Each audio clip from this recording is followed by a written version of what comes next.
Five Nights at Freddy's, or FNAF for short, is a name that's become nearly impossible to avoid in modern pop culture. Over the past 11 years, this franchise has expanded into a huge phenomenon with sequels, prequels, books, and even a film, with another, and probably another, on the way. Few could have predicted the unbelievable success and domino effect that this one small little game was going to have.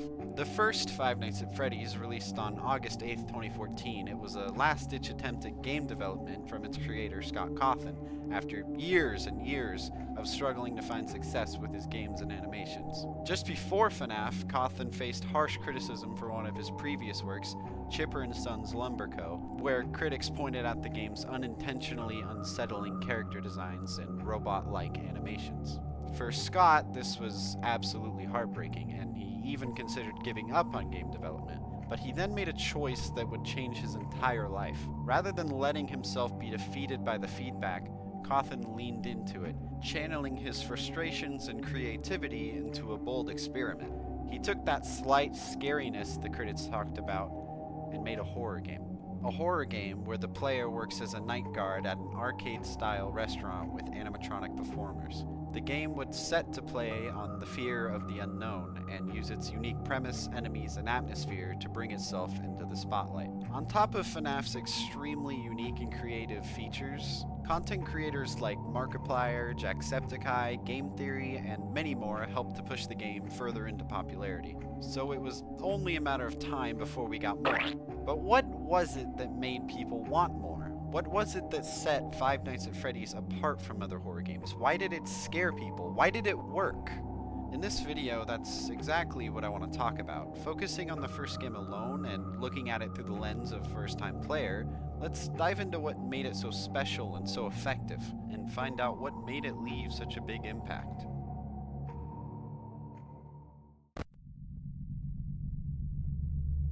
Now, when it comes to horror media, I think some of the most important things you need to do is to create something unique, have a fleshed out atmosphere, and leave room for consumers' imagination to feed into their own fear. And Five Nights at Freddy's is a game that handles these things very, very well. FNAF is a game that immediately sets its tone upon booting it up. The main menu nails one of FNAF's best traits, which is being able to set such a strong and unique atmosphere within its simplicity.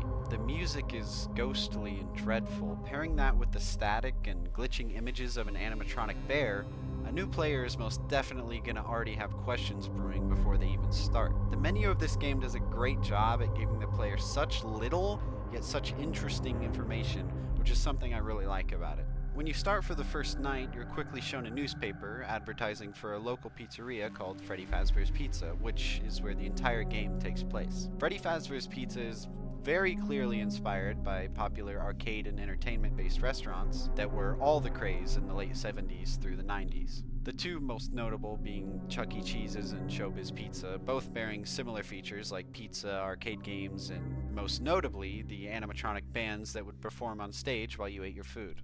I think that's a big part of why this game scared so many people on its release. The game attracted itself a fan base of kids, teenagers, and even young adults who likely had experience growing up with Chuck E. Cheese in the late 90s up through the early 2010s. Many of those fans, including myself, had a huge shift on perspective after watching videos about this game. If you didn't already think animatronics were at least a little creepy, you definitely would now. I remember talking with my friend and giving each other made-up little scary stories about Chuck E. Cheese's and how it was haunted just to mess with each other. I think that the game being able to have such an influence on how people view real-life versions of its setting is just something really cool worth noting. The newspaper informs the player that Freddy's is looking for someone to work the night shift from 12 a.m. to 6 a.m., with duties consisting of watching cameras and ensuring the safety of the animatronic characters. Also, some text reading, not responsible for injury or dismemberment, because that's not foreboding at all. After reading the newspaper, you're thrown right into the gameplay. You begin sitting in your office. No sound can be heard besides the droning fan, which is quickly broken by the sudden ringing of the phone on your desk. After a few rings, the only other human character you hold a connection with answers. Hello? Hello? The man on the other end of the line is dubbed Phone Guy and serves as the player's way of gaining information on the setting, gameplay, and some bits of lore sprinkled in. Phone Guy mentions in his call on the first night how he worked in the same office prior to you, and at the time of recording you his messages, he's finishing up his last week. I wanted to record a message for you to help you get settled in on your first night. I actually worked in that office before you. I'm finishing up my last week now, as a matter of fact. So... He also explains your general duties. But hey, first station of the breeze. I'll chat with you tomorrow. Check those cameras and remember to close the doors only if absolutely necessary. Gotta conserve power. As well as some more concerning information. The animatronic characters here do get a bit quirky at night, but do I blame them? No. If I were forced to sing those same stupid songs for 20 years and I never got a bath, I'd probably be a bit irritable at night too. So just be aware, the characters do tend to wander a bit. They're left in some kind of free roaming mode at night. Something about their servos locking up if they get turned off for too long. They used to be allowed to walk around during the day too, but then there was the bite of 87. Yeah. It's amazing that the human body can live without the frontal lobe. Fazbear Entertainment is not responsible for damage to property or person. Upon discovering that damage or death has occurred, a missing person report will be filed within 90 days or as soon as property and premises have been thoroughly cleaned and bleached and the carpets have been replaced. Blah, blah, blah. Now, that might sound bad, I know, but there's really nothing to worry about. Now, this is where things very quickly go south. You're told that the animatronic characters move around at night all on their own, that at some point there was an incident where one of them malfunctioned and bit someone's frontal lobe out, and that they can potentially see you as an endoskeleton without its costume, in turn making them want to stuff you inside an empty suit. This is obviously enough to put a new player into a panic, questioning how and why, what possible string of events could lead to an incident like the bite of 87. How would animatronics this old be able to recognize endoskeletons? Why are they able to have such incredible mobility? However, they are not left with any reasonable answers. This is what makes the phone call so great. Each night when Phone Guy hangs up, you're left alone. Phone Guy often feels like a thing to hold on to for safety. He's another human being that the player feels a connection to. So when you're left alone, the player is consumed by feelings of isolation, loneliness, dread, and most importantly with FNAF, the fear of the unknown. These feelings given by the game's atmosphere are FNAF's strongest quality. The restaurant is filled with cobwebs. There's trash on the desk, messes in the hallways. The pizzeria feels exactly how it should. You see decorations strung about, things that would perhaps feel cheerful if all the lights were on, but in the dark they just come off as sinister in a childlike way. And there's just enough dirtiness to give you that old trashed up building vibe. The cameras, which are the player's only way of keeping track of what's going on outside the office, feel janky. You hear them loudly moving back and forth, slowly turning to show all sides of the room, and they're extremely staticky. Audio also plays a huge part in FNAF's atmosphere. The fan, for example, remains on for the whole night, which can become an obstruction to other noises, causing stress to the player. There's also a few ambient tracks, with a couple being quieter.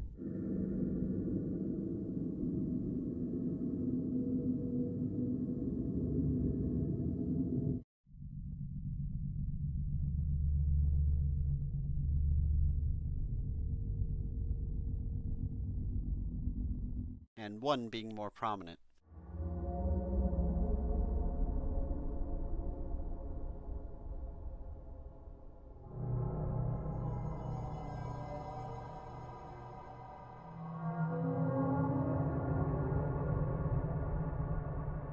Background checks like these don't pose any direct threat or give any information to the player, but are simply there to help creep you out, and are supported by other occasional sounds like circus music,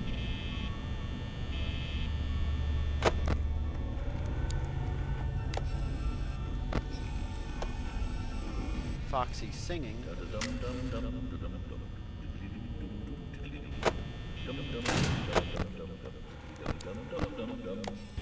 and random banging noises.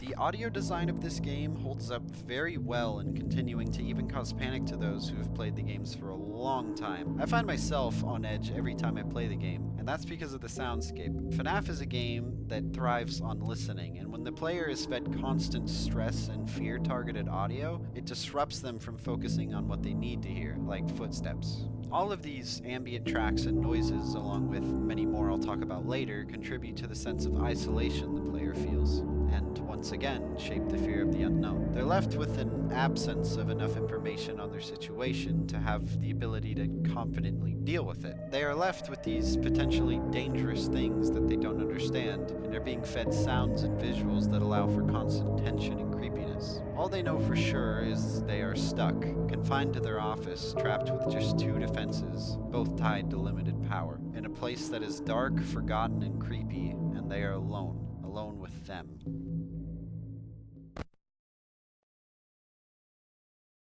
When it comes to the actual dangers of the game, the animatronics, we the players are given very little info on them aside from what we get on night 1 about why they behave the way they do, which is part of why they work as antagonists when it comes to being scary. The only other information we get, aside from them needing to walk around so their servos don't lock up, and them seeing us as endoskeletons, is things specific to gameplay, like how Freddy becomes more active in the dark, which is a nod to what happens when the power goes out, and how Foxy tends to be less active the more the cameras are used. The designs of the animatronics in the first Five Nights at Freddy's are, for me, the scariest of them all. Rather than being torn up with sharp teeth and claws like the FNAF 4 variants, which are directly intended to be scary, which honestly takes away from it for me, the FNAF 1 animatronics are supposed to be kid-friendly, but just end up looking uncanny. They're so simple and plain, they have a dirtiness to them. Their eyes are sunken in, leaving a void surrounding them. They're just emotionless, they stare. Not even appearing angry, they're just watching you. Emotionless machines made to entertain children that shouldn't move around like this, and yet they do. They appear to be aware, they think, they seem to know you're watching them, they stare back at you, conveying such sinister intent with such blank expressions. That's what makes the FNAF 1 characters so special. For me, Bonnie is the scariest. Something about the fact that he has no eyebrows makes him look so much more off-putting. I don't know what it is. And Chica's beak tends to hang open like it's broken. They're just so... Another creepy thing players can notice is how their eyes sometimes become black and soulless, with a tiny white dot as a pupil, which is definitely something to question, yeah. Along with their designs, audio once again comes in to support the horror and mystery of it all, as well as being a means to affect the gameplay. You have simpler things like the footsteps of Chica and Bonnie, Freddy's laugh, which he does anytime he moves, and Chica banging pots and pans while in the kitchen. These all serve as sounds that support the player within the gameplay loop. Hearing footsteps allows you to be more prepared for when to use the cameras at the right times, checking for where characters may have moved, and allowing for better power conservation, or, for example, not needing to worry about where Chica is on the cameras, as she's the only one who bangs pots around in the kitchen, so hearing her banging pots tells you, hey, I don't need to waste time on the cameras looking for her and wasting more power. The animatronics also express audio that's more tied into the lore and to scare the player. Chica and Bonnie can both stand at the corners of the hallways outside your doors, staring into the cameras as they twitch in ways they shouldn't, and make this noise.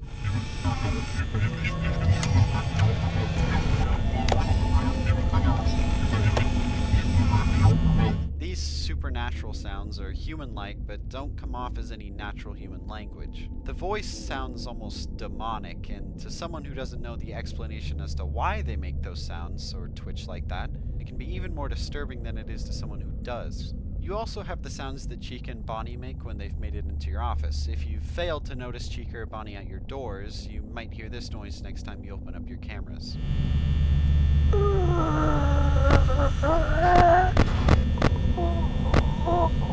It's a sort of raspy breathing noise, which is yet another human-like sound coming from them. And of course, for all four of the main animatronics, you have the infamous Five Nights at Freddy's jump scare noise, which plays when any of them get into your office as they kill you.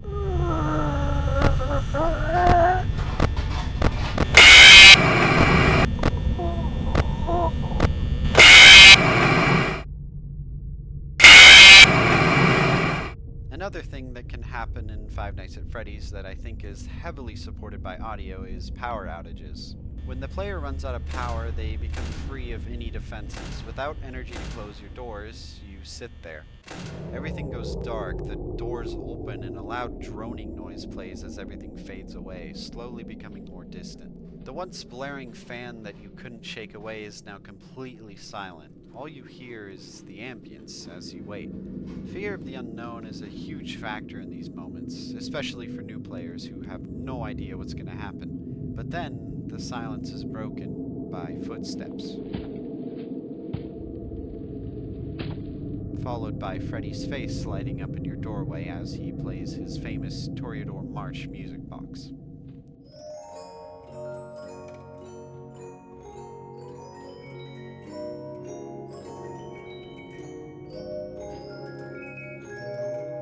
Your only hope left is that you ran out of power close enough to 6 a.m. for the clock to chime before it's too late, but it's more than likely that the other option happens.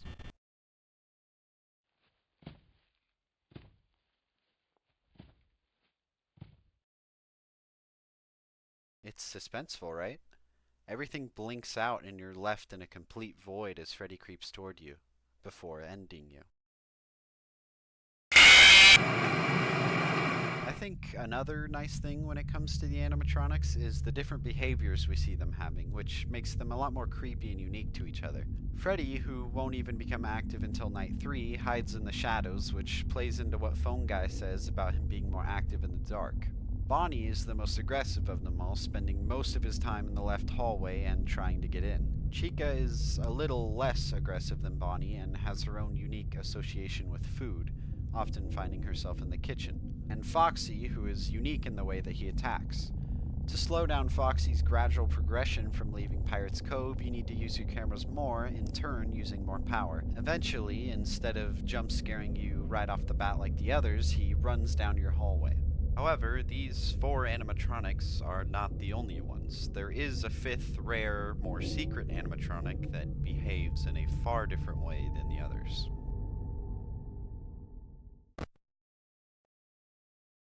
Playing through the game, players are going to notice certain things. As we've talked about, Chica and Bonnie both express human-like groaning noises and what seems to be attempts at speech. These noises have an explanation, and this explanation makes them far more terrifying. If you dig into the game a bit more, you'll quickly find that when Phone Guy tells you the animatronics see you as an endoskeleton, he's far from correct. On camera 4B, there's a rules board on the wall, but there's a chance that upon flipping up your camera, this rules board will instead be one of 4 different newspapers. Information we can gather from 2 of these tells us that a total of 5 children have gone missing at Freddy Fazbear's Pizza, lured into a back room by an employee wearing a mascot costume. While a suspect has possibly been identified due to the video surveillance catching the incident, the children have not been found and are presumed dead. The 2 other papers read about parents reporting foul odors coming from the animatronics, as well as reports of blood and mucus leaking from the suits, which caused Freddy's to close due to sanitation issues by the end of whichever year these papers are from. There's also a chance that the poster of Freddy seen in the West Hall corner can change into an image of him ripping off his own head, as well as a poster of a mysterious golden version of Freddy, which brings us to our 5th animatronic. Golden Freddy, named Yellow Bear in the files, is a limp, eyeless suit of a yellow version of Freddy that appears in front of you if you get his secret poster. When he's in your office, you'll see hallucinations. The same hallucinations you can see happen at random on any night, as well as the text, "It's me." The only way to get rid of him is to flip up your camera, and if you don't, well, then...